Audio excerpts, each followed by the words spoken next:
Hi all. ഡ്രൈവിങ്ങിനിടയിലെ നടുവേദന ഒഴിവാക്കാൻ സഹായിക്കുന്ന കുറച്ച് കാര്യങ്ങൾ നമുക്ക് മനസ്സിലാക്കാം. ശരിക്കും അത് ബയോമെക്കാനിക്സ് ആണ്, അതിൽ വരുത്തുന്ന മാറ്റങ്ങളാണ് നമ്മളെ സഹായിക്കുന്നത്. ഒന്നാമത്തത് സീറ്റിൻ്റെ ഉയരമാണ്. അതായത് നമ്മളുടെ ഇടുപ്പ് മുട്ടിൻ്റെ ഒപ്പമോ അല്ലെങ്കിൽ അല്പം മുകളിൽ വരുന്ന രീതിയിലോ സീറ്റിൻ്റെ ഉയരം ക്രമീകരിക്കണം. ഇത് ഇടുപ്പിലെ സമ്മർദ്ദം കുറയ്ക്കുകയും രക്തയോട്ടം സുഗമമാക്കുകയും ചെയ്യും. കൂടാതെ കഴുത്ത് നീട്ടാതെ തന്നെ റോഡ് കൃത്യമായി കാണാനും ഇത് നമ്മളെ സഹായിക്കും. മറ്റൊരു പോയിന്റ് നമ്മൾ ശ്രദ്ധിക്കേണ്ടത് മുട്ടിന് പിന്നിലെ അകലമാണ്. അതായത് സീറ്റിൻ്റെ മുൻഭാഗം ഒരിക്കലും മുട്ടിൻ്റെ പിൻഭാഗത്ത് മുട്ടി അമർന്നിരിക്കരുത്. സീറ്റും മുട്ടിൻ്റെ പിൻഭാഗവും തമ്മിൽ കുറഞ്ഞത് ഒരു 2 വിരലുകളുടെ അകലം ഉണ്ടായിരിക്കണം.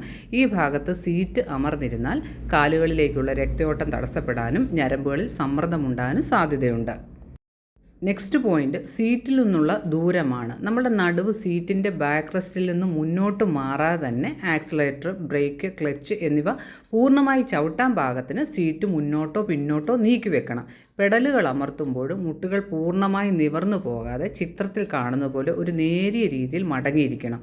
കാലുകൾ പൂർണ്ണമായി നിവർത്തി വെച്ച് വണ്ടി ഓടിച്ചാൽ റോഡിലെ കുലുക്കങ്ങൾ നേരിട്ട് നമ്മുടെ ഈ മുട്ടിനെയും ഇടുപ്പിനെയും ഒക്കെ ബാധിക്കാം.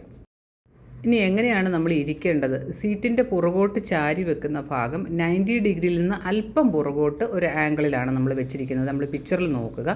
അങ്ങനെ ഇരുന്നാൽ പുറകോട്ട് ഇങ്ങനെ ഒരുപാട് ചാരി ഇരുന്നാൽ റോഡ് കാണാൻ വേണ്ടി കഴുത്ത് മുന്നോട്ട് നീട്ടേണ്ടി വരും. അത് കഴുത്ത് വേദനയ്ക്ക് കാരണമാകും.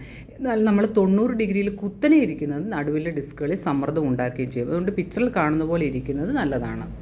ലംബാർ സപ്പോർട്ടിൻ്റെ ഉപയോഗം എന്താണ്? നടുവിൻ്റെ താഴത്തെ വളവിന് കൃത്യമായി സപ്പോർട്ട് നൽകുന്ന രീതിയിൽ ലംബാർ സപ്പോർട്ട് ക്രമീകരിക്കുക.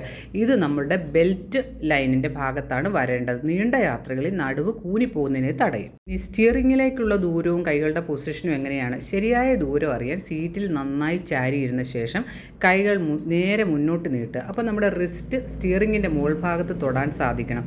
വണ്ടി ഓടിക്കുമ്പോൾ കൈകൾ സ്റ്റിയറിങ്ങിൽ ഒരു 9 o'clock 3 o'clock പൊസിഷനിൽ വെക്കുമ്പോൾ കൈമുട്ടുകൾ ഏകദേശം ഈ പിക്ചറിൽ കാണുന്ന ഡിഗ്രിയിൽ മടങ്ങിയിരിക്കണം.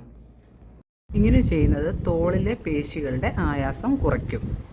ഹെഡ് റെസ്റ്റ് എങ്ങനെയാണ് ക്രമീകരിക്കേണ്ടത്? പെട്ടെന്ന് ബ്രേക്ക് ഇടുമ്പോഴോ അപകടങ്ങൾ ഉണ്ടാകുമ്പോഴോ കഴുത്തിന് പരിക്കേൽക്കാതിരിക്കാനാണ് ഇത് സഹായിക്കുന്നത്. ഹെഡ് റെസ്റ്റിൻ്റെ മുകൾ ഭാഗം നമ്മുടെ തലയുടെ മുകൾ ഭാഗത്തിന് ഒപ്പമായിരിക്കണം. വണ്ടി ഓടിക്കുമ്പോഴും തലയും ഹെഡ് റെസ്റ്റും തമ്മിൽ ഒത്തിരി ദൂരം ഉണ്ടാകരുത്.